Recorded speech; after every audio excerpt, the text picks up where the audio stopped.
Saya tahu minggu ini tentu ramai yang akan balik kampung, yang akan bercuti kerana sudah lama tidak balik kampung kerana sekatan rentas negeri. Jadi saya ingatkan, walaupun balik kampung tetapi perlu bukan saja menjaga kita, diri kita dan keluarga, tetapi keluarga kita di kampung juga adalah... Iya. Oh, Abang Jamil. Aku pun rindu sama kau, Bang Jamil.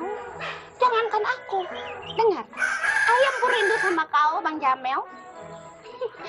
Oh iya, bukankah sekarang sudah boleh merentas negeri ya, Bang Jamil? Kenapa kau tidak pulang-pulang? Apa? Kau tidak mendengar berita, Bang Jamil? Rentas daerah atau rentas negeri? Apa lagi? Lampu hijau dah dapat, jalan sajalah. Tapi tanggungjawab membendung COVID-19 bagaimana? Sektor ekonomi juga perlu diambil kira. Bersediakah rakyat Malaysia? Itu yang akan kita kupas dalam topik Act 7 minggu ini.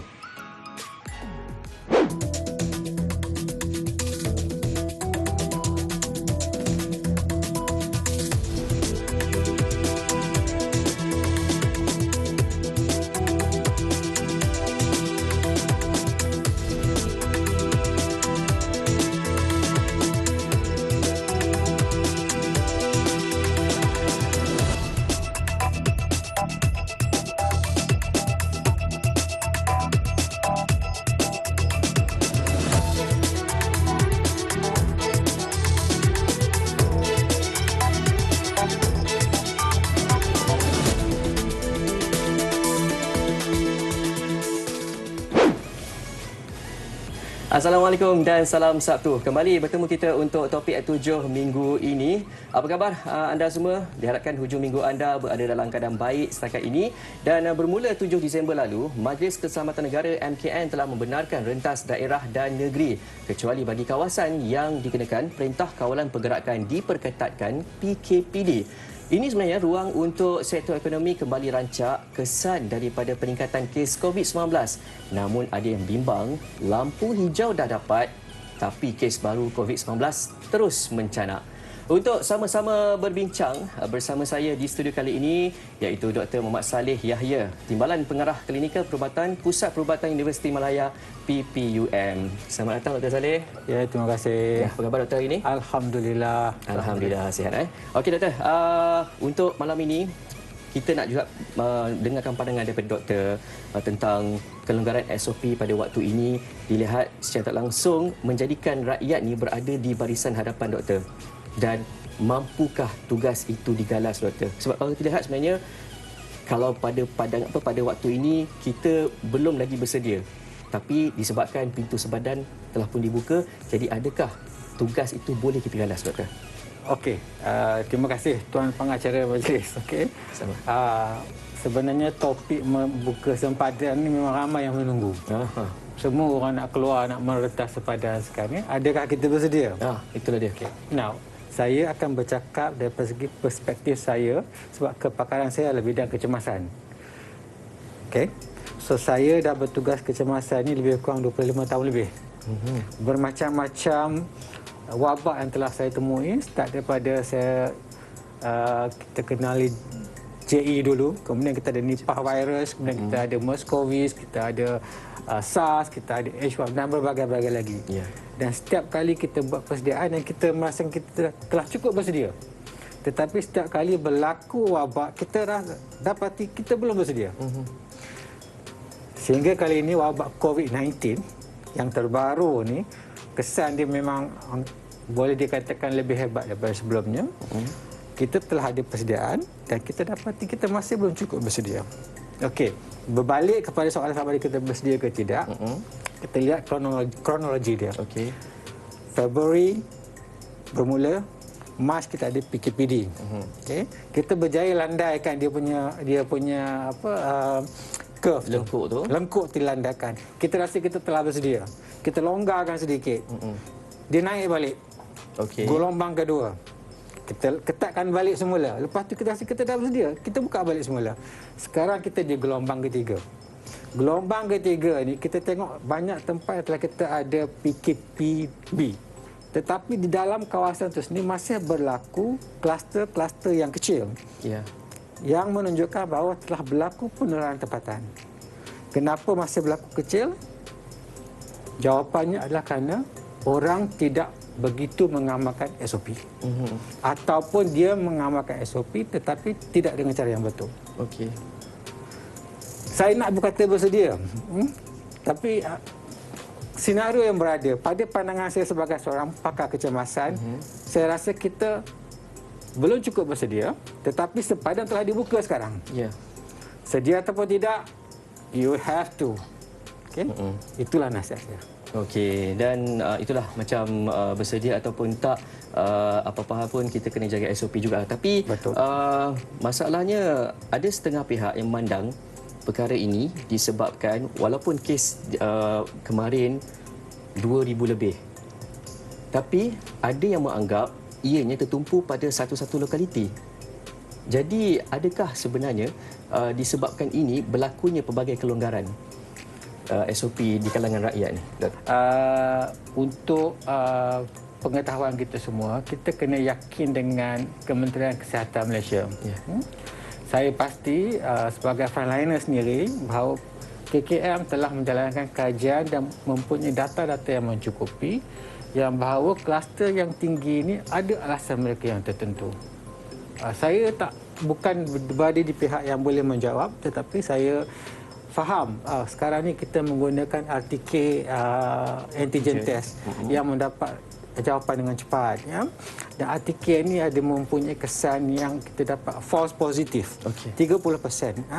So mungkin antara yang tingginya akibat false positif. Saya rasa yang ini telah terkawal. Rakyat selamat untuk keluar selagi mereka menjaga SOP mereka. Jadi tidak perlu takut. Kita ikut arahan kerajaan. Ya. Okey, baik. Dan Doktor, sebelum kita nak meneruskan lagi perbualan untuk hari ini, kita sejajar dengan kebenaran merentas negeri, tiada lagi sekatan jalan raya dilakukan oleh pihak berkuasa. Jadi bagaimana pemantauan dibuat? Saksikan laporan ini. Timbalan Ketua Jabatan Pencegahan Jenayah dan Keselamatan Komuniti Selangor ACP Zulkifli Adam Shah berkata, PDRM dan Agensi Pengangkutan Awam Darat APAD menjalankan operasi bersepadu untuk memastikan orang ramai mematuhi SOP di semua stesen pengangkutan awam sekitar Lembah Kelang.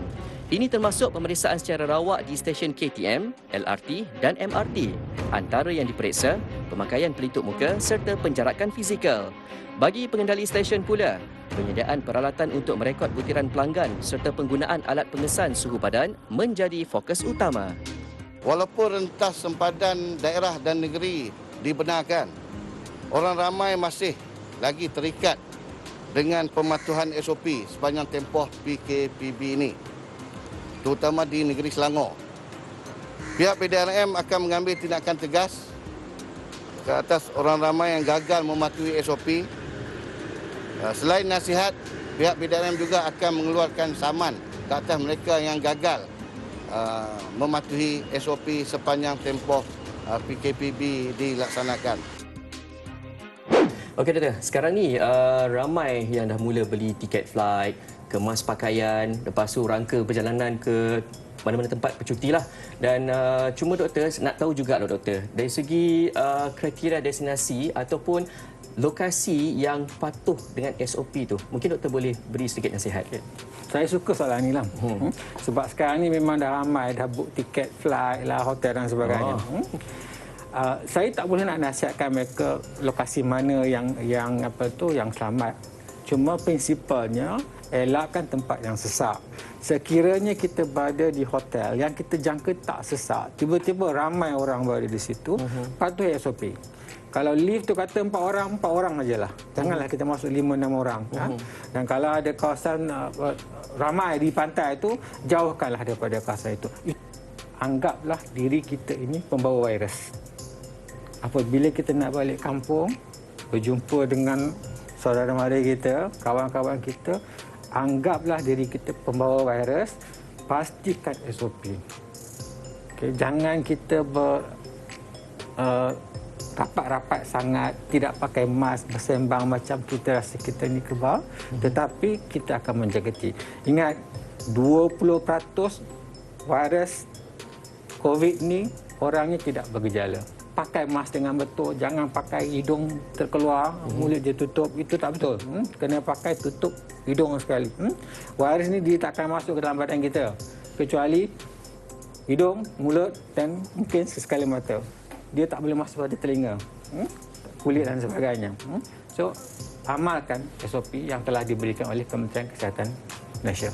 Baik doktor, terima kasih banyak atas saranan, nasihat dan juga pesanan doktor sebentar tadi, dan terima kasih kerana sudi bersama kami untuk topik A7 malam ini doktor. Terima kasih. Okey, dan topik A7 kita berehat seketika. Kita kembali selepas ini. Jangan ke mana-mana. Risau tu ada, tapi kalau kita ikut arahan yang telah dikeluarkan oleh kerajaan, rasanya tak ada masalah rasanya. Cuma yang boleh kena tu bila mana mereka melampaui apa yang diarahkan lah.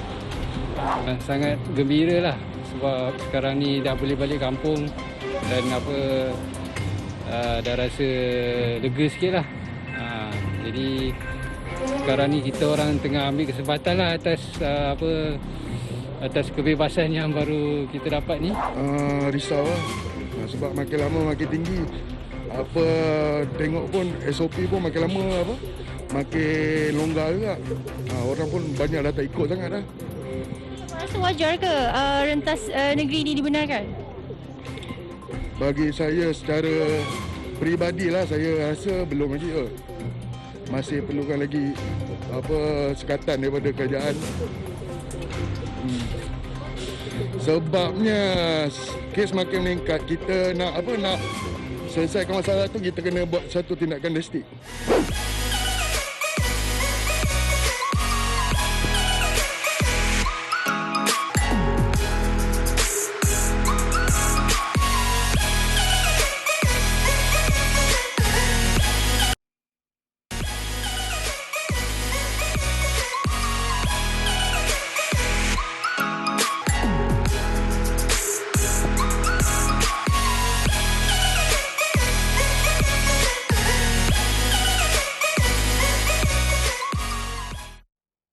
Kembali dalam topik At 7. Okey, sebenarnya episod kali ini bukan saja menampilkan seorang tetamu jemputan tetapi dua. Kalau tadi saya bersama dengan Dr. Salih di studio, kali ini kita bersama pula rakan setugas Izzati Rizan yang menemu bual seorang lagi tetamu di luar studio. Izzati. Assalamualaikum dan salam sejahtera. Terima kasih Hazwan di studio. Baiklah, saya kini berada di Hospital Pakar KPJ Damansara bersama dengan Datuk Dr. Musa Muhammad Nordin, Pakar Perunding Pediatrik Hospital KPJ Damansara. Terima kasih Datuk kerana sudi bersama program Topik At 7. Baiklah Datuk, secara peribadi berdasarkan tinjauan saya selama 3 hari berturut-turut ini, saya mendapati memang dah ramai untuk keluar rumah. Dan jalan raya juga kembali sesak, restoran mula dipenuhi pelanggan dan dah tak ada lagi meja makan, asalkan hanya ada penjarakan fizikal. Jadi pada pandangan Datuk, adakah sebenarnya rakyat Malaysia sudah bersedia dengan situasi ketika ini Datuk? Assalamualaikum dan salam sejahtera. Saya rasa ini suatu reaksi yang biasa kan, sebab kita dah terperuk lama sangat dalam rumah kan. Kita boleh keluar, kita boleh bersantai di taman, di tasik, kita pergi ke pantai, kita pergi ke forest reserve di mana udaranya bersih, udaranya nyaman, maknanya ventilationnya baik. Jadi risiko untuk penularan COVID amat minima. Ini adalah konsep CCC. Crowded, close conversation. Ia merupakan suatu keadaan yang agak terperuk kan, kalau kita dalam rumah kan, tanpa pengaliran udara yang baik. Kalau ada satu orang kena COVID, ia boleh menular kepada kawan-kawan atau adik-beradik yang lain. Tapi kalau kita di luar, insya-Allah kita selamat kerana ventilasinya baik. Sebab COVID ini menular secara airborne kan, titisan. So bagus mereka keluar, tetapi mereka mesti dan wajib menjaga SOP. Pertama, pelitup muka. You have to mask yourself. Dengan memakai pelitup muka, kita boleh mengurangkan penularan sebanyak 65%, 65%. Kedua, penjarakan fizikal itu amat penting sebab kajian menunjukkan bahawa jikalau kita menjaga jarak kita sebanyak 2 meter, dia boleh menurunkan kadar penularan sebanyak 90%. So ini merupakan dua kaedah yang amat penting untuk kita mencegah daripada penularan ataupun penyebaran virus coronavirus. Baik Datuk, saya suka dengan jawapan Datuk tadi. Tapi masih ada yang berani disebabkan sudah ada kelonggaran ni Datuk, memang kita tak dapat nafikan. Tapi ada juga yang tak. Di mana malah ramai juga macam berbelah bagi, boleh saya katakan. Nak rentas negeri ke tak ni? Nak rentas ke tak? Saya nak ingatkan yang berani sangat ni. Kalau you daripada zon merah, jangan you berani nak pergi kepada zon hijau. Katakan you kat Selangor ni kan, atau Negeri Sembilan yang zon merah ni, jangan you nak balik ke Kelantan, nak tengok ibu bapa, nak tengok tok dengan wan you. Sebab you mungkin menjadi pembawa virus corona. Dinamakan asymptomatic carrier. Seorang pembawa tanpa simptom, tanpa gejala. Jadi saya nasihatkan kepada you yang berani sangat ni, you pergilah ke pantai. Pergi ke taman, ke tasik. Kepada mereka yang takut pula, saya berikan keyakinan kepada ibu bapa. Kita ni terperuk di rumah ni, kita punya pemikiran pun kusut. Ini adalah opportunity, peluang untuk kita keluar. Hirup udara yang bersih, lihat kehijauan, pantai yang begitu dengan ombak-ombaknya. Ini penting untuk mengembalikan sanity kita.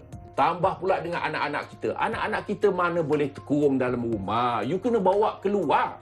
Mereka kena bermain. Sebab kanak-kanak ialah #get outside, #play outside, #play with friends. So tu sebab mereka-mereka yang khawatir kalau anda di luar dalam suasana yang ventilationnya baik, insya-Allah risikonya amat kecil. Jadi Datuk, boleh saya katakan tak ada masalah untuk keluar. Janji stay safe. Baiklah, sebelum Datuk mengulas ataupun mengupas lebih dalam lagi, ikuti Temu Bual ini. Saya rasa still tak selamat lagi lah. In fact yang daripada red zone tu pergi green zone. Kan, elok dia 0 cases dah ada 2, 3 ke 9. So tak bagus lah. Tak menyokong dan saya pun duduk di rumah. Seelok-eloknya duduk kat rumah lah. Tapi kita kata kalau ada keperluan yang perlu balik ke rumah ataupun memang dah lama nak balik, so dibolehkan lah. Bagi saya wajar lah. Tapi kena ikutlah apa yang kerajaan dah tetapkan. Saya rasa wajar sebab ekonomi Malaysia sekarang makin teruk. Lagi satu, kes-kes semua tertumpu kat satu tempat je kan. Bukan macam kat sini tak ada, kosong semua. Jadi saya rasa wajar lah untuk kerajaan buat merentas negeri semua.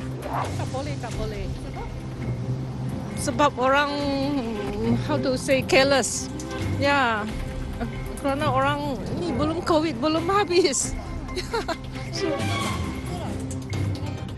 Baiklah, kembali semula bersama Zeti. Datuk, ada juga pandangan mengatakan longgarnya SOP ini penting untuk merancakkan semula ekonomi dan menjana pendapatan, terutamanya bagi golongan yang terjejas. Jadi, apa komen Datuk?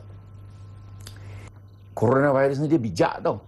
Dia ikut pergerakan kita.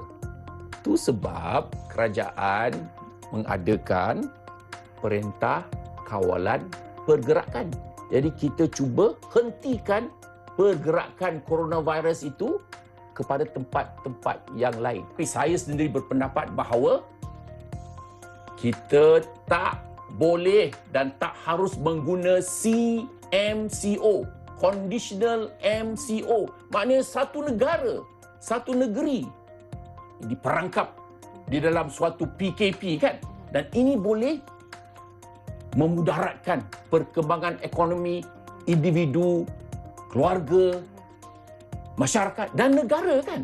Sebab baru-baru ini kita tahu bahawa GDP kita merudum sebanyak 17% kan? Kita patut bijaksana dan hanya menggunakan EMCO, Enhanced Movement Control Order. Kita hanya kenakan pada tempat-tempat yang tertentu yang kini dilakukan oleh kerajaan. Baiklah Datuk, kita sampai ke soalan terakhir Datuk. Datuk sendiri selaku frontliner mewakili petugas barisan hadapan, ada yang kata kelonggaran ini mampu memberi ruang kepada frontliner untuk berehat ataupun bercuti. Jadi apa pandangan Datuk tu? Pada pendapat saya, rakyat biasa adalah frontliner. Anda di depan sana. Kami di hospital adalah garisan terakhir, the last defense tau. Jadi kalau anda sebagai rakyat tidak menjaga SOP, anda jadi sakit, anda terkena coronavirus, anda akan masuk ke hospital, anda akan masuk ke ICU dan membebankan kerja-kerja kita di hospital. Kami ni macam goalkeeper lah tau. Tinggal seorang saja. Sebab yang forward dia, yang middle team dia, ya, semua tidak berfungsi. So, kami di hospital bekerja 24 jam. Polis, askar, bomber bertugas 24 jam. Kesiankan kami. So, pintaan kami kepada anda di sana yang berseronok tu, jaga SOP, ya, supaya virus ini tidak menular dan kita di hospital boleh berehat. Sebab kurang yang sakit dan kita boleh menjaga yang di hospital dengan paling baik. InsyaAllah. Terima kasih Datuk kerana sudi bersama program Topik at 7. Baiklah, Topik at 7 berehat seketika, kembali bersama Hazwan selepas ini.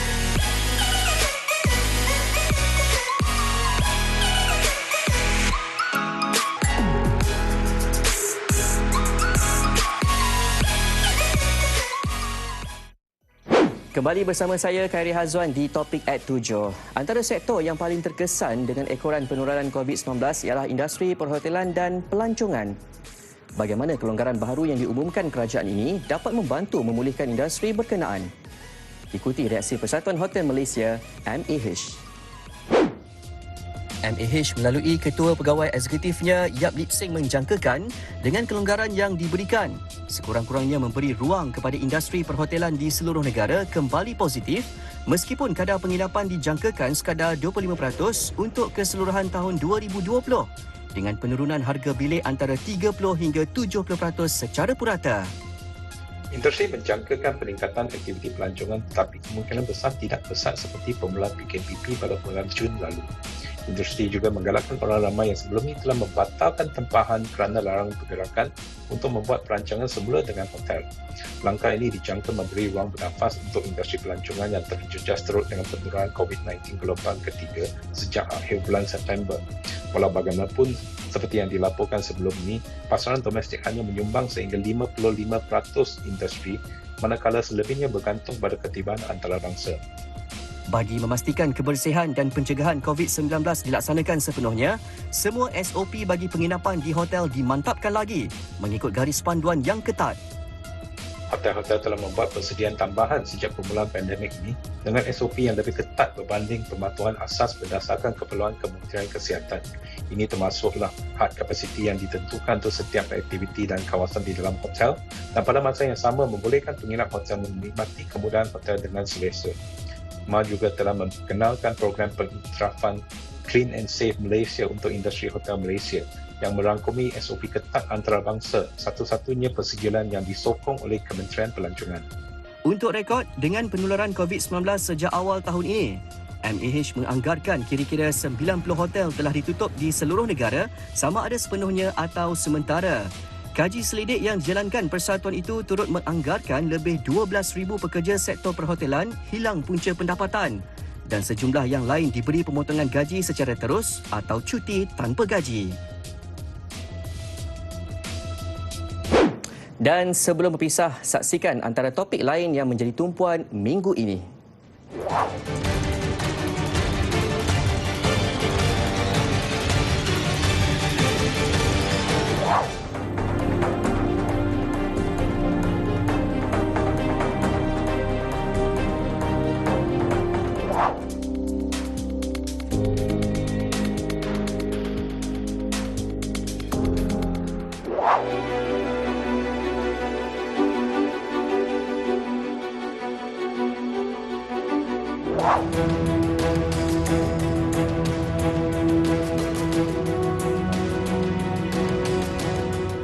Nak atau tidak, kesihatan dan ekonomi perlu selari. Tak guna juga kalau ekonomi rancak tapi rakyat sakit. Ingat, pematuhan kepada SOP perlu terus jadi keutamaan. Kalau nak pastikan semua selamat dan COVID-19 terus jauh dari kita, kita kenalah buat apa yang perlu. Jangan masing-masing nak tuding jari bila kes meningkat dan gagal dikawal. Saya Khairy Hazwan, bersama kami lagi di hari dan waktu yang sama minggu depan. Ingat malam minggu, ingat topik at 7.